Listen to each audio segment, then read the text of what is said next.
आमदार आदरणीय संग्राम भैया जगताप।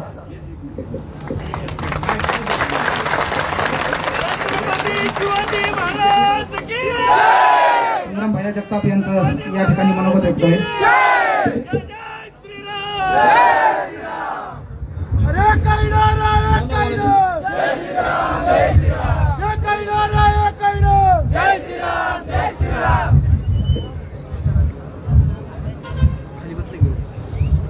खाली बसतंय काय होतंय वडतणी वगैरे हलतंय। बोला छत्रपती शिवाजी महाराज की धर्मवीर छत्रपती संभाजी महाराज की महामानव विश्वरत्न डॉक्टर बाबासाहेब आंबेडकरांचा जय श्रीराम जय जय श्रीराम। मी सर्वच महापुरुषांना आपल्या सर्वांच्या वतीनं उपस्थितांच्या वतीनं अभिवादन करतो आणि आज आपल्या या परिसरामध्ये या वेगवेगळ्या मालिकांची अन्यायाची मालिका ही चालत असताना या मालिकेचा समारोप आज आपल्या सर्वांच्या उपस्थितीमध्ये हिंदू जन आक्रोश मोर्चाच्या माध्यमातून होत आहे। कारण नेहमी म्हटलं जातं शुरुआत वो लोग करते पर खत्म हम करते। त्यामुळे आजच्या मालिकेचा हा समारोप होत आहे आणि समारोप कशाने होत आहे तर हिंदू जन आक्रोश मोर्चाच्या माध्यमातून समारोप होत आहे। आणि आज जरी दुर्दैवी घटनांनी आपण या हिंदू जन आक्रोश मोर्चाचं आयोजन केलं असलं तरी आनंद या गोष्टीचा होतो की सगळ्या बाकीच्या गोष्टींचा प्रश्न आहेत वेगवेगळ्या आपल्या प्रत्येकाच्या मनामध्ये आपण सगळेजण विखरलेलो आहोत, पण आज कुठंतरी भगव्या विचारधारेच्या खाली आपण एकत्र आलोत त्याचा माझ्यासारख्या कार्यकर्त्याला मनापासून आनंद देखील आहे।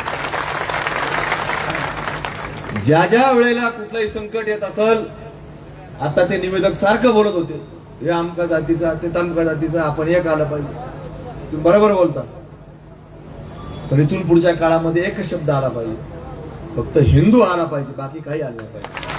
कारण ह्या देशाची अखंडता ही कशामध्ये आहे, भारताची संस्कृती काय, तो कुठल्याही धर्माचा जरी असला तर ती संस्कृती हिंदू आहे, ते लक्षामध्ये आपण घेतलं पाहिजे। आणि हे काही लोकांना जर समजत नसेल तर या भारत भूमीमध्ये त्याला कुठल्याही प्रकारे राहण्याचा श्वास घेण्याचा अधिकार सुद्धा राहत नाही।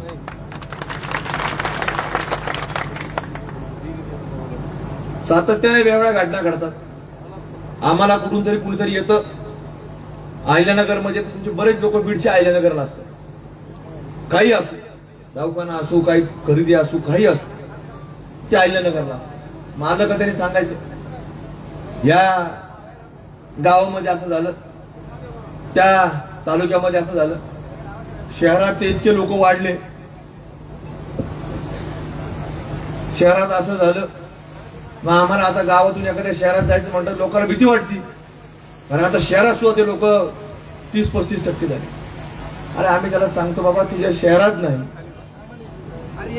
या भारताची जेव्हा जनगणना होईल आकडे समोर येतील तर तुम्हाला सांगतो 40 कोटीच्या आसपास ते लोक जातील। हे तुम्ही आज लक्षात ठेवा, माझ्याकडून मी आज जे बोलतो हे प्रत्येकाने लक्षात ठेवा, हे आकडा समोर येईल, फक्त आकडे समोर आहे, हे 40 कोटीपर्यंत लोकसंख्या जाईल। आणि हे उन्माद कशामुळे सुरू झाला, तो उन्माद फक्त तुम्हाला सांगतो संख्या वाढत चालली, उन्माद वाढत चालला। आणि म्हणून आता आपल्याला हे उन्माद तुम्हाला सांगतो कमी करायचं असेल तर त्यांना कशाचा कायदा मान्य आहे, त्यांना आपला भारताचा संविधान जे डॉक्टर बाबासाहेब आंबेडकरांनी लिहिलं संविधान मान्य नाही, त्यात फक्त अजून आकडे पुढे येत नाही म्हणून शांत बसून येते। पण ज्या वेळेला यांची संख्या वाढणार त्यावेळेला ते जसं जगाच्या नकाशावरती 1400 वर्षापूर्वी झालेला धर्म हा जगाच्या नकाशावरती जवळपास 57 देश हे आज इस्लामिक देश म्हणून जाहीर झाले, तर तशा प्रकारची मागणी करायची तुम्हाला सांगतो फार वेळ राहिलेला नाही. म्हणून आपल्या सर्वांना हिंदू म्हणून एकत्र येणं गरजेचं आहे. आज आम्ही दोघं या ठिकाणी आलो, महेश दादा असतील, मी असेल, आमच्याकडे सुद्धा भरपूर संख्या. आम्हालाही बऱ्याच वेळेला वाटायचं की आता हे लोकांच्या विरोधामध्ये कसं जायचं. शेवटी राजकारण निवडणूक आहे, मताचेच आहे. आणि तुम्हाला काय म्हणलावी, आम्ही असो हे असो किंवा देशाचे पंतप्रधान जरी असले तरी प्रत्येकाला एक मताचा अधिकार. बऱ्याच वेळा लोक उघड भूमिका घ्यायला दोन पाऊल मागं पुढे सरतात. नको, कुणी आलं आणि आमचं तुम्हाला पाठिंबा तुम्ही करा, तुम्हाला पाठिंबा तुम्ही करा. आपण त्याचं तो कुठपर्यंत करणार आहे त्याची थोडं प्रत्येकाला थोडी मर्यादा येतात. आपल्याकडे स्वतःचीच परिस्थिती असणार. काही प्रश्न झाला, राजकीय लोकांना सांगायचं नाही नाही तुम्ही या, आपण बसू, त्यांना बोलून घेऊ, मिटून घेऊ.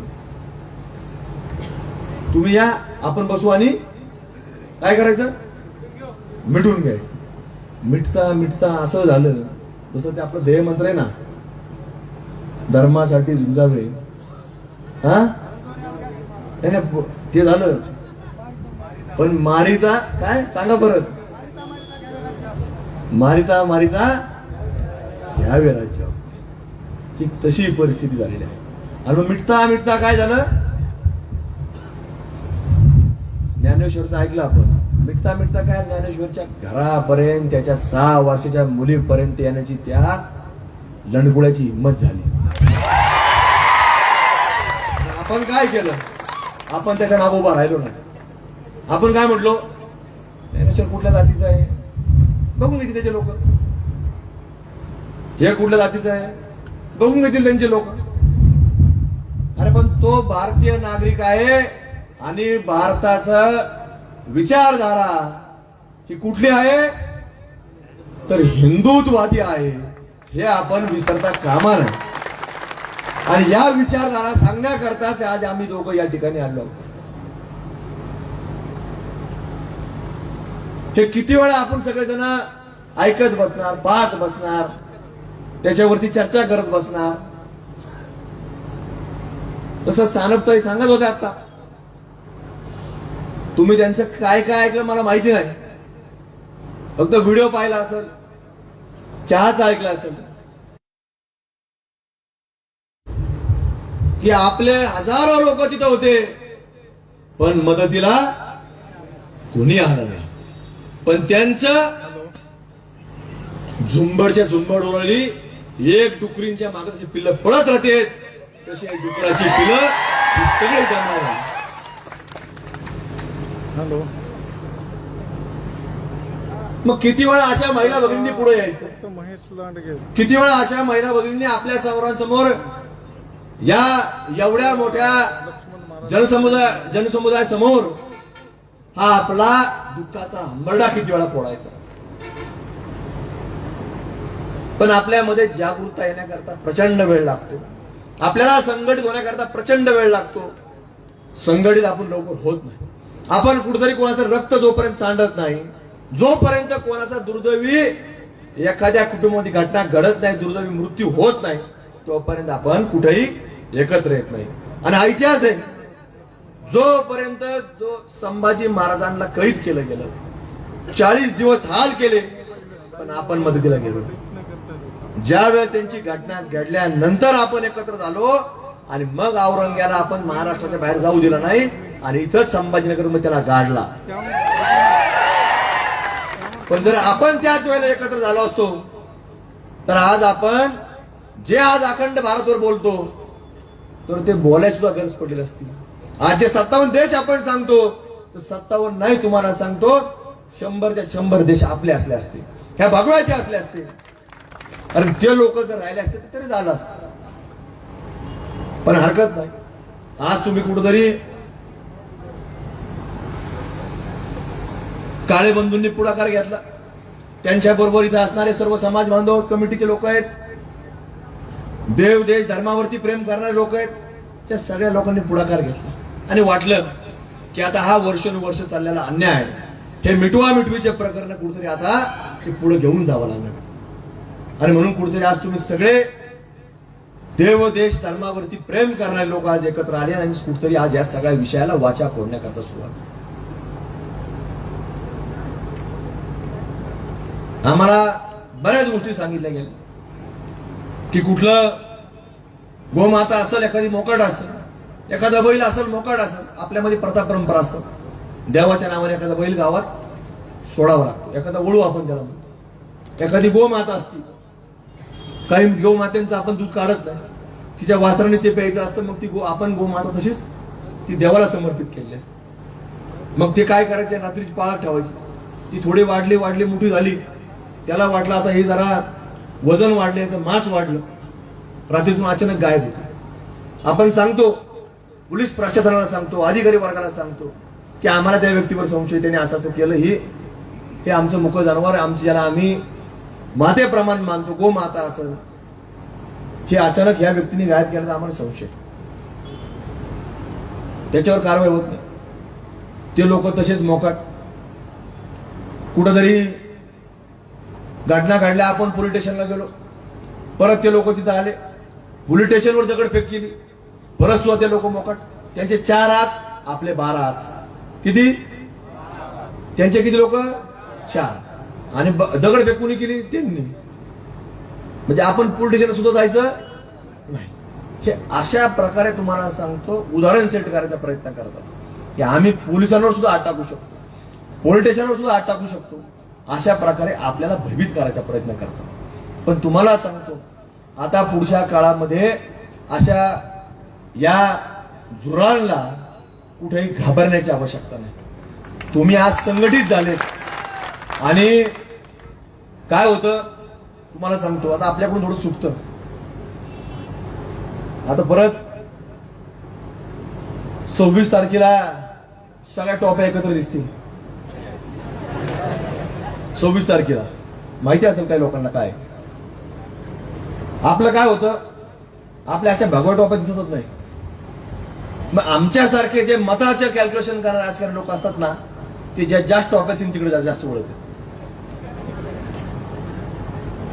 पण ज्या वेळेला तुम्ही भगव्या टोप्या घालून फिरता आणि हिंदू म्हणून ज्यावेळेस फिरता, तर त्यावेळेस तुम्हाला सांगतो, आमच्यासारखे जे काही राजकीय लोक आहेत ते कदापि त्या मच्छरदाणीच्या टोपवाल्याकडे जाणार सुद्धा नाही. पण याचा अभाव फक्त कशामुळे आहे की आपल्या टोप्या दिसत नाही. आता 25 तारखेला मी सांगितलं की त्या टोप्या दिसणार तुम्हाला. 26 तारखेला जरा मोबाईल मध्ये कॅलेंडर आहे, तुम्ही बघा काय आहे मोबाईल मध्ये 26 तारखेला. आता पोलीस प्रशासनाला आम्ही सांगतो आजच, या बकरीच्या दिवशी आमचं कुठलंही, ज्याला आम्ही गोमाता संबोधतो किंवा गाभाड कष्ट ज्याच्याकडून आम्ही त्याला शेतीमध्ये उतरवतो, असा आमचा बळीराजा म्हणजे बैल, तो जर 26 तारखेला कापला गेला, 27 तारखेला आम्ही या ठिकाणी तुम्हाला आजच सांगतो. त्याची जरा तुम्ही खबरदारी घ्या. तुम्ही लक्ष ठेवा. 26 तारखेला सगळ्यांनी लक्ष ठेवा.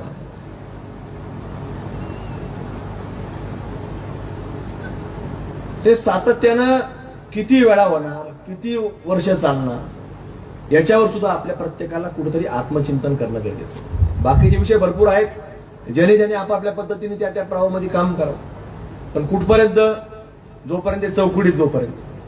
पण ज्या ज्या वेळेला हिंदू म्हणून कुठलाही प्रश्न उपस्थित होईल, तर आपण सगळ्या जोरांनी अशाच पद्धतीने एकत्र येणं गरजेचं आहे की जेणेकरून पुढच्या काळामध्ये एकाही व्यक्तीचं धाडस अशा प्रकारे वागण्याचं किंवा आपल्यापर्यंत येण्याचं होता कामा नये, याची आपल्या सर्वांवर जबाबदारी आता वाढलेली आहे. आपण सगळेजण वेगवेगळ्या दिशेने आपण जरूर जात असतो.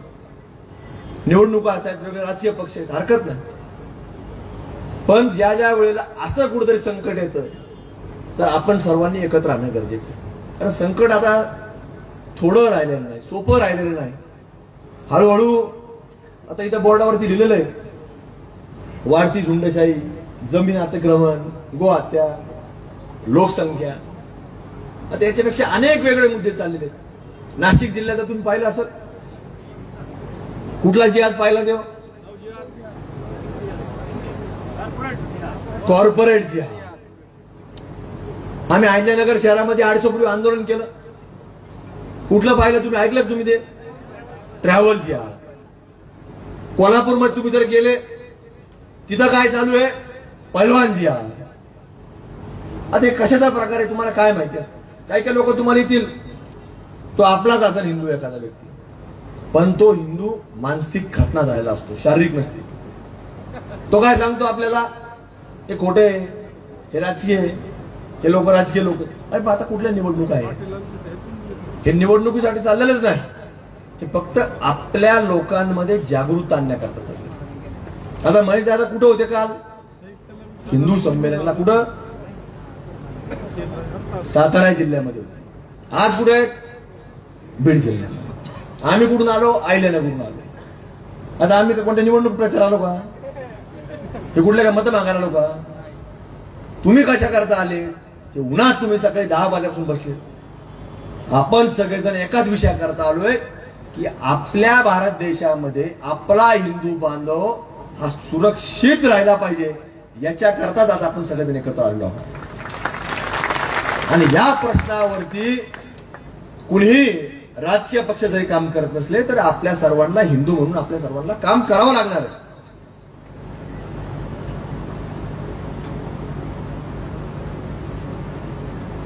आता कोल्हापूरमधलं मी तुम्हाला पैलवान जिहाद आम्ही विचारला त्या दिवशी कोल्हापूरला गेल्यानंतर महेश दादा की काय, तर तिथं आपल्या एखाद्या व्यक्तीला हळूहळू जवळ करणे, त्याला सांगणे की तब्येत तुला जर बनवायची असेल, चांगली कुस्ती करायची असेल, चांगलं जर तुझ्यामध्ये ताकद यायची असेल तर तुला हळूहळू बडेका खावा लागेल.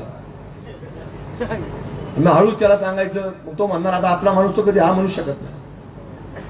मग हळूहळू त्याला सांगायचं, आज मी इतके जोर मारले, इतक्या बैठका मारल्या, 1 तास लढत केली, तू 10 मिनिट सुद्धा करत नाही, तुझा स्टॅमिनाच आहे. मग त्यांनी सांगायचं की तू चालू कर, आज थोडा तुकडा खाऊन कर. नाही म्हणतोय. पण रोज हळूहळू हळूहळू 4 जण 5 जण ते गोळा होतात, हळूहळू एखाद्या माणसाला खाऊ घालतात. मग आपल्या एखादा माणूस झाला, दुसऱ्याला काय वाटतं? तो खातोय, तो चांगला व्हायला लागलाय, त्याचा चांगला स्टॅमिना वाढला आणि त्याचं खोटं कौतुक करते ते. 8 दिवसात तू बघ किती चांगला दिसायला लागला, वाढली तुझी साईज वाढली. तू विचार, घरी विचार, जाऊन ये जरा, फोन लाव, कोणाला विचार, व्हिडिओवर दाखव. असं करत करत हळूहळू एक माणूस येतो. आणि असं करता करता तुम्हाला सांगतो तिथं सुद्धा आपल्यातल्या बऱ्याच लोकांना त्यांनी त्या चक्रव्यूहामध्ये हे अडकून टाकलेले. आता आमच्याकडे ट्रॅव्हल जिहाद झाला. ट्रॅव्हल जिहाद म्हणजे आम्हाला काही लोकांनी विचारलं काय बांधलं, आणि ज्या वेळेला तो व्हिडिओ समोर आला एका महिलेबरोबरचा की त्या महिला सातत्याने जी प्रवास करत होती तिला हळूहळू त्यांनी आपल्या विचारामध्ये घेतलं, आपल्या गप्पांमध्ये घेतलं आणि कुठतरी तिला हळूच, कधी तिला सुद्धा कळलं नाही की आपल्या बरोबर काय. म्हणजे हे एक प्रकार फक्त समोर आला, पण असे न आलेले समोर आज प्रकार अनेक आहेत. इथे आज 2-3 लोक आले, पण असे अनेक लोक आहेत की जे आज समोर येऊ शकत नाही. त्यांच्या मनामध्ये ते भयभीत आहेत की आपली घटना झाली, पण आज कुठं आपण लोकांसमोर सांगता परत आपल्याला राहायचंय. पण तुम्हाला सांगतो आपली शक्ती एवढी मोठी राहिली पाहिजे की ते म्हटले पाहिजे की आपल्याला यांच्यामध्ये राहायचंय, तर ती परिस्थिती आपल्या सर्वांना आपल्या संख्येच्या माध्यमातून निर्माण करावं लागणार आहे. आणि ज्या ज्या वेळेला त्या भगव्या टोप्या सगळ्या दिसत राहतील, तर त्या टोप्यांपेक्षा जेव्हा आपल्या टोप्या जास्त दिसतील, तर त्या वेळेला तुम्हाला सांगतो एकही राजकीय पक्ष त्या पलीकडच्या दिशेने जायचं नाही, ही तुम्ही लक्षामध्ये घ्या. आज तुम्ही सांगता की हे इकडे अनधिकृत आहे, ते अनधिकृत आहे, याचं आहे त्याचं आहे. अरे याचं त्याचं म्हणजे कोणाचं आहे? ते कोणाचं आहे? आणि अतिक्रमण कोणाचं असतं जास्त? जरा मोठ्याने वरडा, तिथपर्यंत आवाज गेला पाहिजे. तिकडे हेरलं झालं पाहिजे. आज बाद घाबरता. काय होतं, एक एक बोलला मग सगळे बोलणार आहेत. आणि तुम्ही फक्त आमच्या लोकांचीच वाटतं का बोलू, आम्ही बोलावं. आपल्या सर्वांना हे पाहावं लागणार आहे काय कशा पद्धतीने चाललेली समाज व्यवस्था कशी चाललेली. प्रत्येक गोष्ट आता थोड्याने पत्रकार लोक विचारतील, फोन चालू होतील, याच्यावर कायद्याची मागणी करणार का, याच्यावर विधानसभेवरती हल्ले केले, बॉम्बस्फोट केले, ते काय कायद्याची परवानगी घेऊन आले का, त्याच्या विरोधात कायदा नाही का. मग किती वेळा आपण मागणी करायची. आज एवढ्या वेगवेगळ्या प्रकारचे जिहाद चालू आहे. आता प्रत्येक गोष्टीवर का कायदा करत बसायचा का? पण कायद्याच्या पलीकडे एकदा आपण जर ठरवलं की आपण सगळ्यांनी ठरवलं की आपल्या हिंदू समाजात हा ठरलेला नियम आहे, याच्या पलीकडे जायचं नाही. जसं आता तुम्ही निवेदक सांगत होते प्रोटोकॉल आहे, प्रोटोकॉल पाळा. तर आपल्या सुद्धा प्रोटोकॉल ठरला पाहिजे की आपण या लोकांशी कुठल्याही प्रकारे आर्थिक व्यवहार करणार नाही. हा कायदा तुम्ही करून टाका. आज तालुका स्तरावरचे कधी बाजार असतो, बाजारात दिवशी एखादी मला ते मागे सांगत होते, ते महिला कोणी शेळी घेऊन आलं, तिला माहिती नाही 500 रुपयाला ती शेळीची हातून हिसकून घ्यायची आणि परत तिने कोणाला म्हणा माईक घेतली म्हणून शेळी, पैसे दिले तिला. अरे भाऊ ती 2000 रुपये शेळी, तू 500 रुपये दिले. पण तुम्हाला सांगतो, ज्या वेळेला आपण हे सगळं ठरवू की यांचे आर्थिक आपल्याला नाकाबंदी करायची, तुम्हाला सांगतो याची एकाची ताकद होणार नाही की आपल्या हिंदू समाजाच्या कुठल्याही व्यक्तीकडे पाहण्याची, बघण्याची किंवा कुठल्याही सानपताईच्या एखाद्या कुटुंबातला जो देशाचं संरक्षण करत होता त्याच्या अंगावरती छाप वाजण्याची हिंमत होणार नाही. पण हे आपल्या ठरवणार, हे कायदा नाही करू शकत. हे आपल्या सर्वांना ठरवणार, सकल हिंदू समाज म्हणून आपल्या सर्वांना निर्णय घ्यावा लागणार आणि तो घेणं अपेक्षित आहे. म्हणून आज तुम्हाला वेगवेगळ्या विषयांवरती सांगत असताना अनेक मुद्दे असतात. त्या जिहादाचे वेगवेगळे प्रकार आहेत, समाजाचे वेगवेगळे प्रश्न आहेत. प्रत्येक शहरात एखाद्या गावात गेलो की त्याच लोकांचं आर्थिकरण असतं. कुठलं असं ठिकाण राहिलं नाही की त्यांनी सोडलं नाही. शासकीय जमीन ते एक सोडली नाही. जिथं जिथं